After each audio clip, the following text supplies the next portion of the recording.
Warahmatullahi wabarakatuh. Waalaikumsalam.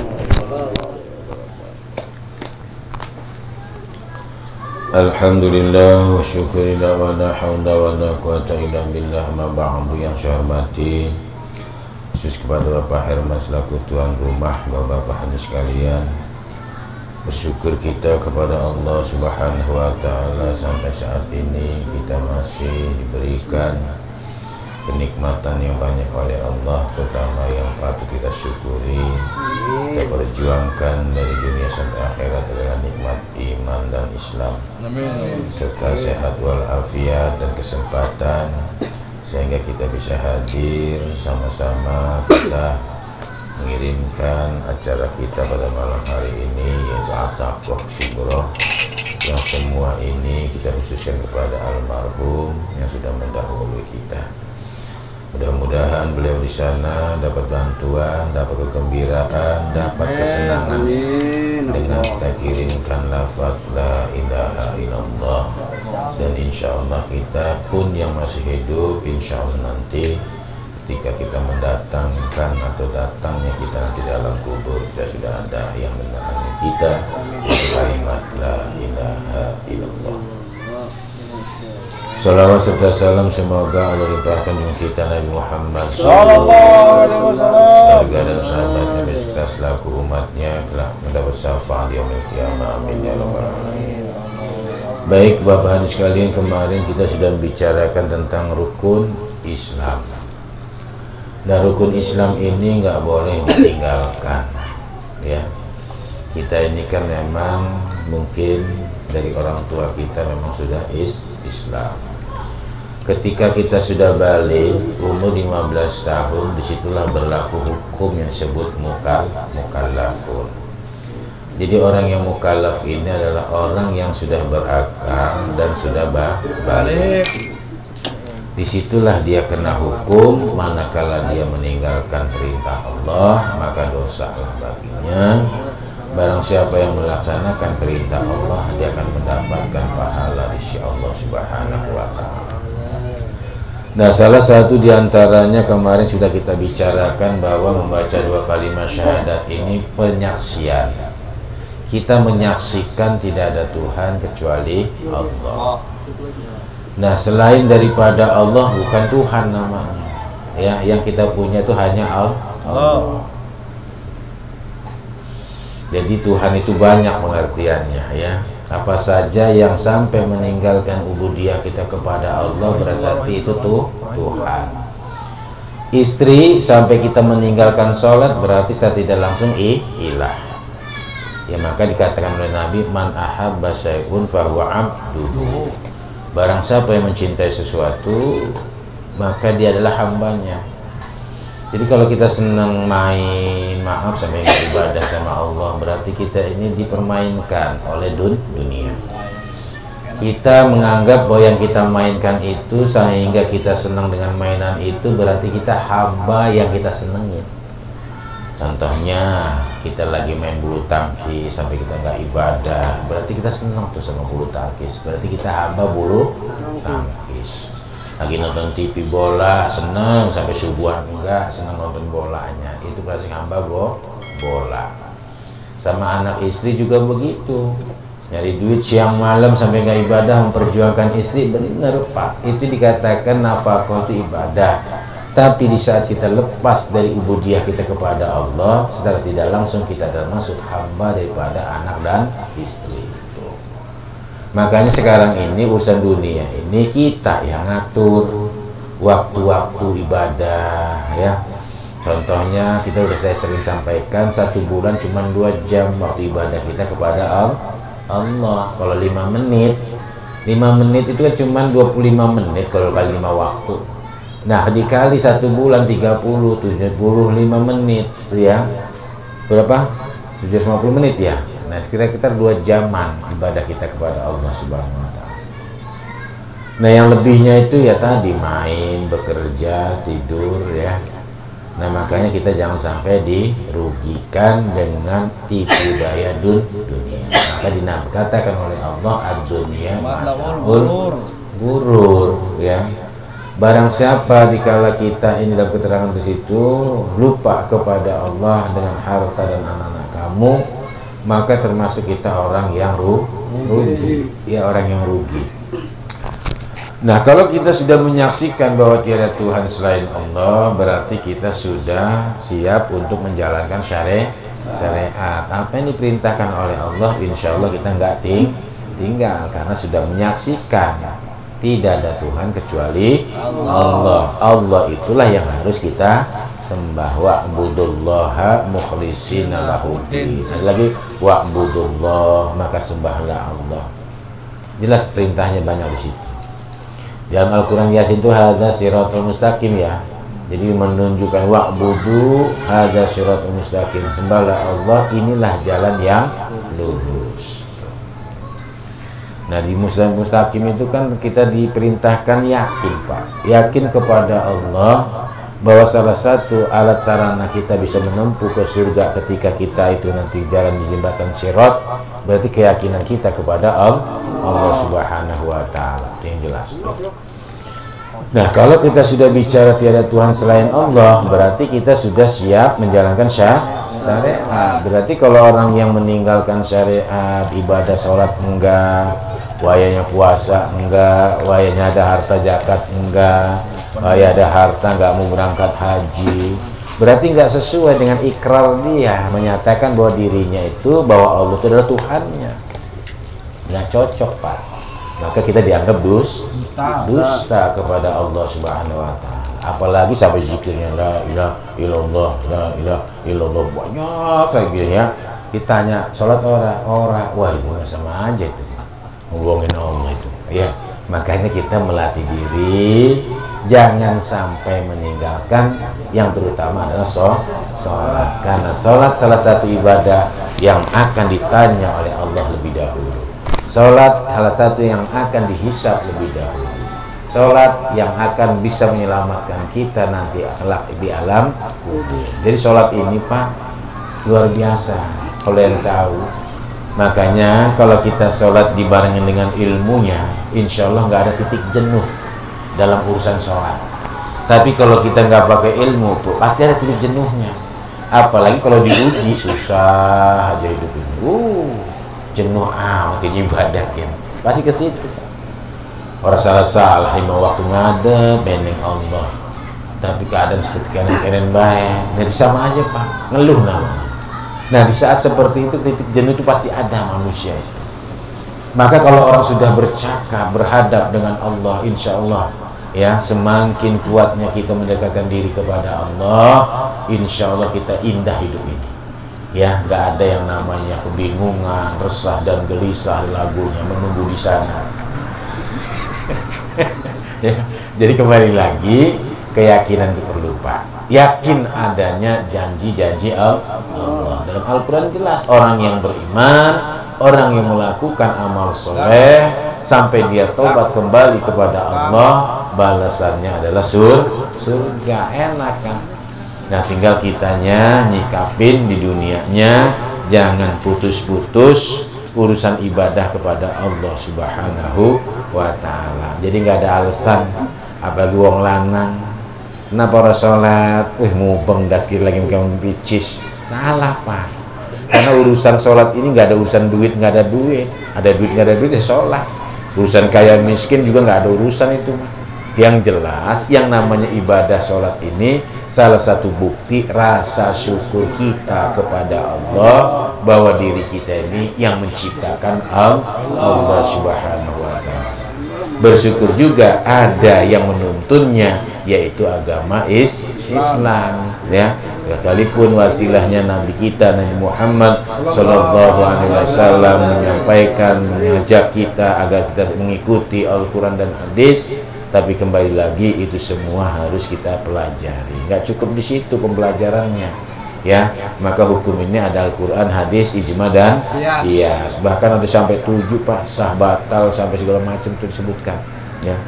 Nah, ketika kita sudah menyatakan bahwa Nabi kita Nabi Muhammad Sallallahu Alaihi Wasallam, lalu apa yang harus kita ikutin kepada beliau itu? Suri tauladan beliau itu yang harus kita ikutin, gaya hidupnya, ya. bagaimana sifat Rasul yang 4 itu, ya, Siddiq, Fatona. Jangan lagi berpikir, waduh mana ada yang kayak Nabi. Benar, paling nggak dalam satu keterangan hadis itu ya mirip-mirip. Dan mirip dengan Nabi ya mirip-mirip sahabat. Ya mirip-mirip sahabat ya mirip orang soleh. Gitu maksudnya. Ya, jadi ada rasa takut.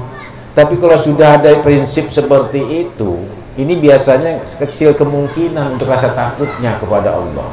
Kenapa? Karena ada unsur seperti itu. Ya. Kita mana bisa sempurna seperti Kanjeng Nabi. Benar, memang nggak bisa sempurna kayak Rasul, tapi paling nggak mirip-mirip, ya gitu ya. Nah, apa sifat Rasul? Tabligh, nyampaikan, siddiq, ya, amanah, fatona. Nah, fatona ini Pak yang luar biasa nih, cerdas. Cerdas dalam segi apa? Cerdas tentang keyakinan kepada Allah, cerdas dunia akhiratnya. Ini yang kita harapkan, ya. Jadi kalau sudah bicara cerdas ini Pak, bicara orang kayak apa juga, nyindir, tah bahasa apa, tak kias, tak nyambung biasanya kalau orang cerdas yang dituntun oleh Allah. Ya, orang ini lagi ngomong begini, orang ini tahu dia. Itulah kehebatannya ilmu itu Pak, yang Allah berikan kepada kita, sampai ada bahasa fikih paham, ketika ada orang bicara segini dia paham. Dia ngomong gini aja paham, ngomong sedikit ini dia pasti paham, arahnya ke sini dia paham. Ini nggak diberikan semua orang, ya.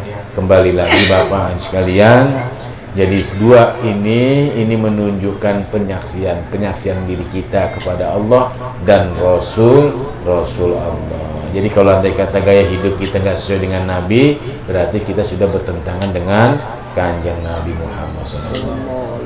Ya kalau andai kata pemimpin nih Pak, maaf, Rasulullah itu dia raja, dia pemimpin, dia presiden, iya juga, imam juga, iya juga, ya kan, termasuk dia ini, pokoknya semua dunia akhirat dipimpin.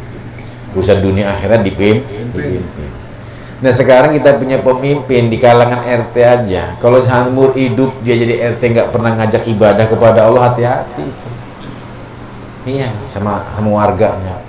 Paling nggak dia ngajak waktu ada acara-acara 17-an, ada acara maulid, kalau dikasih sambutan, Bapak Ibu, ibadah jangan tinggal sholatnya. Paling nggak seperti itu.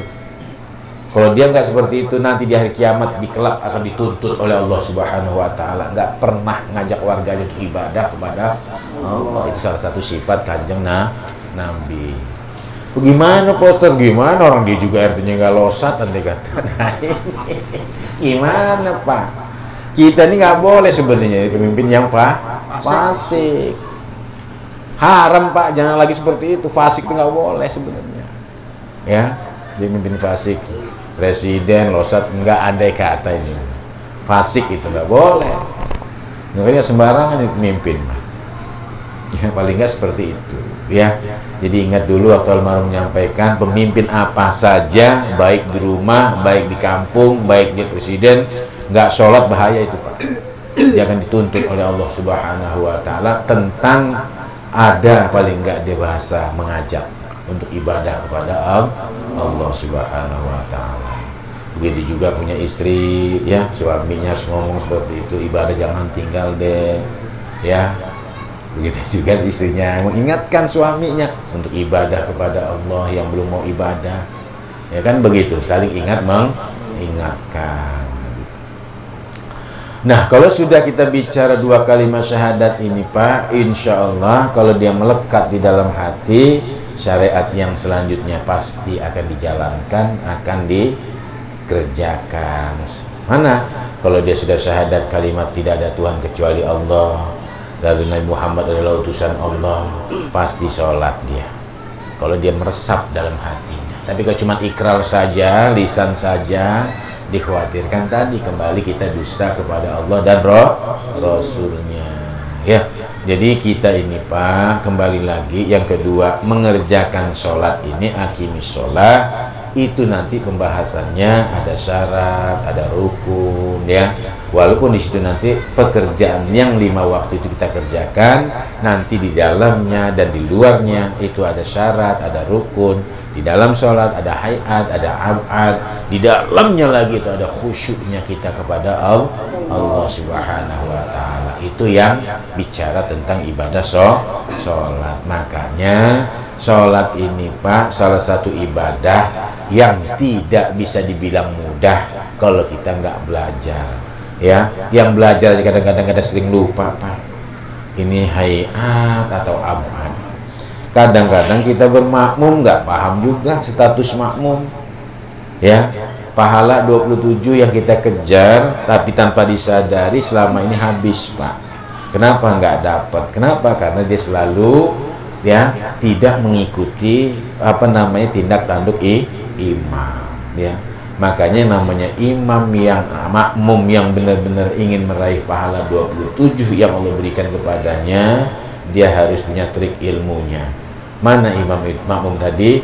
Dia harus punya telinga dipasang.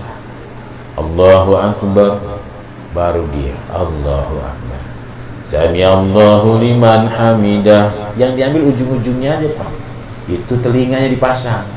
Ya jangan Allah bareng-bareng, Sami Allah bareng-bareng. Ya nggak dapet yang 27 itu.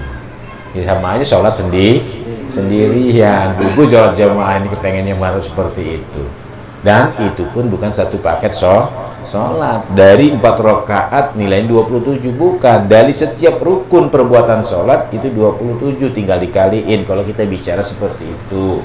Tapi kembali lagi, memang ibadah ini sebenarnya bagi orang-orang yang sudah mendawamkan ibadah kepada Allah, justru dia nggak menghitung-hitung pahala. Yang dicari ridha Allah dan rahmatnya Allah Subhanahu wa ta'ala. Karena ibadah ini Pak, sholat ini nggak kemana-mana. Artinya nggak kemana-mana ini kembali lagi buat kita. Kalau kita pelihara sholat kita, bagus dia akan menjadi cahaya nanti kelak ya, di yaumil mahsyar jadi cahaya, di alam kubur jadi cahaya.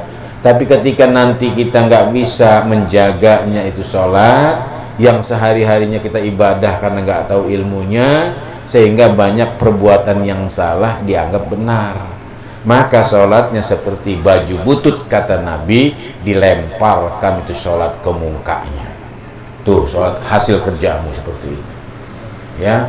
Makanya i'tidal itu salah satu untuk menjaga daripada mencuri sholat. Jadi i'tidal itu perlu Pak. Bukan i'tidal namanya apa tuh? Tumakninah ya. Jadi sholat yang 5 waktu yang kita kerjakan satu hari satu malam ini semuanya berapa? 5. Zuhur 4, asar 4, maghrib 3, isya 4, subuh 2. Tuh terbukti bahwa kita bersyahadat satu hari satu malamnya di dalam sholat 9 kali yang kita utarakan asyhadu an la ilaha illallah wa asyhadu anna muhammadar rasulullah. Makanya ini kembali lagi Pak, penting mengucap lafaz Allah saja ini jadi rukun di dalam sholat. Apa itu? Takbiratul ihram. Tuh ya, jadi itu saja. Insya Allah dilanjutkan. Ini berkaitan masalah rukun di dalam rukun Islam. Jadi rukun Islam inilah Pak yang selama ini banyak orang pengikut-pengikut yang nggak tahu.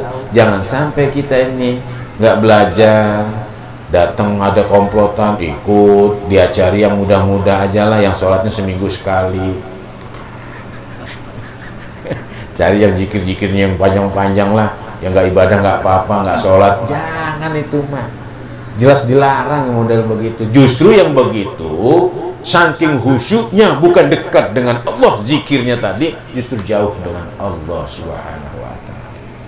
Ibadah juga begitu. Jadi orang-orang yang ibadah tanpa didasari ilmu, jadi selama dia lakukan ibadah itu sampai tua, sekalipun dia rajin ibadahnya, tetap di pandangan Allah dia semakin jauh kepada Allah Subhanahu wa ta'ala, bukan dekat. Ya, pengertian dekat ini Pak, justru dia hati-hati dalam melaksanakan ibadah sholatnya. Yang dia harus perjuangkan makhrajatul hurufnya. Kenapa? Karena ini ada kaitan dengan hukum qauli di dalam rukun sholat. Makanya nanti ke depan Fatihahnya diulang-ulang nih, Fatihah, lafaz Allahnya pun juga ini ya. Ini jadi pertanyaan juga. Kadang-kadang orang ini mau singkat-singkat, belajar yang penting Quran sudah khotam. Ya nggak bisa begitu. Ngaji mah nggak bersudahan, Pak. Ya, bukan profesor. Kalau profesor tingkat dunia, ya, namanya profesor itu pangkat dunia. Kalau pangkat ngaji nggak ada selesainya. Tua aja kena dosa kalau nggak ngaji. Ya, apalagi anak kecil, nggak ada dosa. Jadi kali gampang Pak hidup ini, Pak, yang nggak punya dosa mah, ya. Jadi anak kecil terus, jadi orang gila, selesai tuh Pak, ya.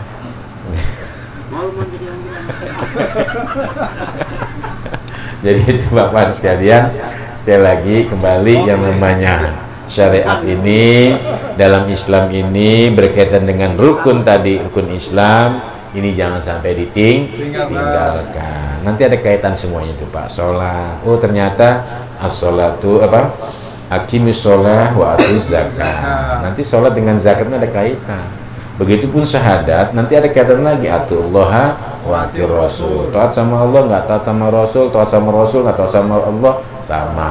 Ya, banyak orang melakukan yang sunnah-sunnah, mungkin dia banyak baca sholawat, sholatnya enggak, itu putus Pak.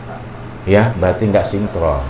Ada yang sholat tapi sama sholawatan benci, ada juga putus. Ya. Baca sholawat untuk alergi. Baca sholawat lagi. Ada juga yang suruh istighfar, nggak mau, nyelonong aja pulang. Itu sombong Pak. Nggak menghargai orang. Ya, coba sih duduk dulu. Makanya orang mukmin itu kalau di dalam masjid itu biasanya kayak ikan, seneng dia di dalam air. Tapi kalau orang munafik dalam masjid itu nggak ada gambarnya seperti burung dalam kandang atau sangkar. Pengen keluar aja gitu ya. Padahal ma'antang aja istighfar 3 kali. Astagfirullahaladzim alladzi la ilaha hayyul qayyum wa atubu ilaihi, terus sampai habis. Kan kita kepengen Allahumma antas salam, ya kan? Yang punya keselamatan itu Allah, yang bisa menyelamatkan kita adalah Allah. Minta sama Allah agar selamat dunia akhirat. Apa sekarang ini terbukti Pak. Kerasa nggak sekarang zaman seperti ini? Nggak indah sudah. Ya, karena sudah zaman fitnah. Kalau kita nggak mendekat diri kepada Allah, sudah tambah kacau hidup ini. Ya, sedangkan kematian kita nggak tahu, sehat mati, sakit apalagi. Ya, punya duit mati, nggak punya duit mati, loman mati, bakhil mati. Yang cari yang bagus Pak. Kalau bakalan mati jelek, kita yang jelek mati, yang ganteng mati, aku cari yang ganteng. Ya, kaya mati, si miskin mati, cari kaya Pak. Ya. Baik mati, loman mati, cari loman, cari yang baik-baik lah pokoknya. Ya. Dan seperti kayak ngerokok nggak ngerokok mati, sudah. Nah, jadi itu Bapak sekalian. Jadi intinya dari rukun Islam ini menyelamatkan kita, ya. Cara menyelamatkan kita terus, ya kata Nabi, jangan kau tinggalkan di dunia ini adalah kebun-kebun surga. Apa itu? Majelis ta'lim. Ya, majelis ta'lim itu isinya ilmu, zikir, kan itulah Pak yang bisa menyelamatkan kita nanti di dunia sampai akhirat. Orang kalau sudah dekat dengan Allah, apa sebenarnya ya nggak ada lagi kebingungan di atas dunia ini. Yang buat bingung ini karena kita jauh daripada Allah. Jadi itu aja Bapak sekalian, benar-benar manfaat. Saya wabillahi hidayah. Assalamualaikum warahmatullahi wabarakatuh. الله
اللهم صل وسلم وبارك عليه وعلى آله.